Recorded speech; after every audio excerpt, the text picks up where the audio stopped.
What's up, Sunday fams? Welcome back to another video. I'm on to another drama. It's called The Flower of Evil, and I'm gonna be giving my first impressions on the first 3 episodes. Let's do it.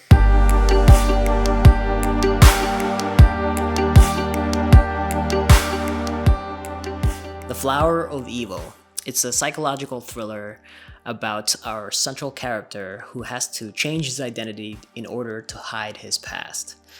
Now, before I get to spoilers, I want to give you a couple of reasons why I would recommend that you watch this. It has a thrilling aspect that leads you to one plot twist after the next, and so it's almost like every episode gives you this really cool cliffhanger that you can't avoid, and it might be intriguing enough for you to make the investment. Now, I will say I've only seen the first 3 episodes.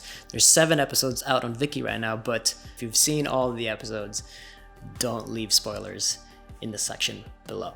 The Flower of Evil is sort of this psychological thriller that revolves around our central character who has to change his identity in order to run away or hide his past. Now, before I get to spoiler territory, I want to give you a couple of reasons why you might enjoy watching the show.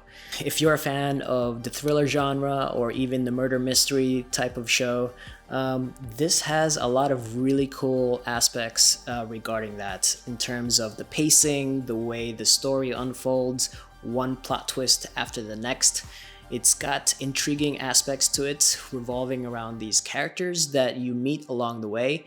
And there's also, small moments of levity that kind of freshen things up a little bit, so the intensity kind of mellows out a little bit. But for the most part, the story really kind of catches you and latches onto you, pulls you into its world, and never lets you go, because the cliffhanger type of tone that the show kind of embodies from one episode to the next, it really kind of just forces you to pay attention to the plot twists, the details, and the mystery of it all. How can we connect the stories together from different perspectives as you meet more characters along the way?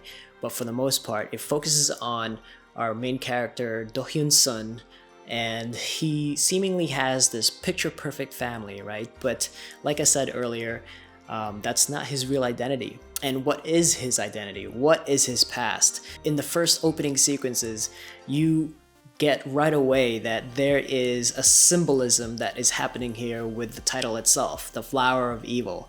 That, I think, could be interpreted in many ways, but I think it is more of a symbol of the contrast between beauty and horror. How do those two elements coexist together? And I feel like that's going to be the main theme that revolves around our main character throughout this show. So, let's get to spoilers. Spoilers right here. So if you haven't seen it yet, go ahead, and if you feel like you're interested in watching it, go check it out and then come back to the video. But I actually remembered to give you a spoiler warning, so here it is. So the first 3 episodes were really intense. It really captivated me in a way that makes me want to find out and make these connections together as we progress into the story. But who is he? Like, what is his past? I actually think that Do-hyun-soo is not the murderer. By episode 3, a couple of things have already happened that might lead you to believe that Do-hyun's son is a killer. But I ultimately think that there's something happening here outside of himself. Like, I feel like his past is catching up to him, and that is where most of the intriguing factors are coming in, the mystery behind it all. The puzzle pieces are starting to kind of fall into place. I actually don't think that he's the killer. Like, I think he's being framed, and it's very obvious when you get to episode 3. My guess definitely has to go with something that happened in the past. Who is this girl? And so there has to be a connection there, and it's gotta be one of them. Something bad happened. Something really bad happened. And I think Do-hyun-soo is just the perfect person to label and to frame in this situation just because of his past and, of course, his father's history.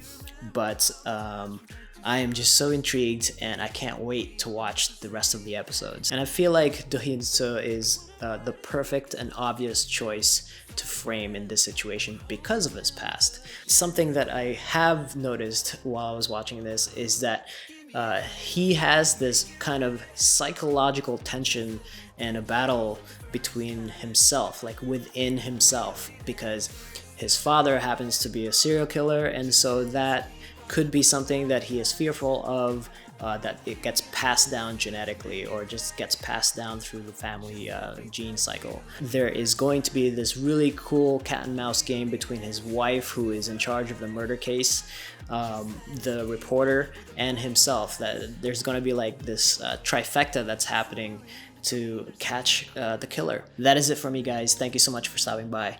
Leave your theories in the comment section below, but try not to spoil anything. If you like this video, hit me a like, subscribe if you haven't already, tap the bell notification for more videos from us, and get notified when we post them.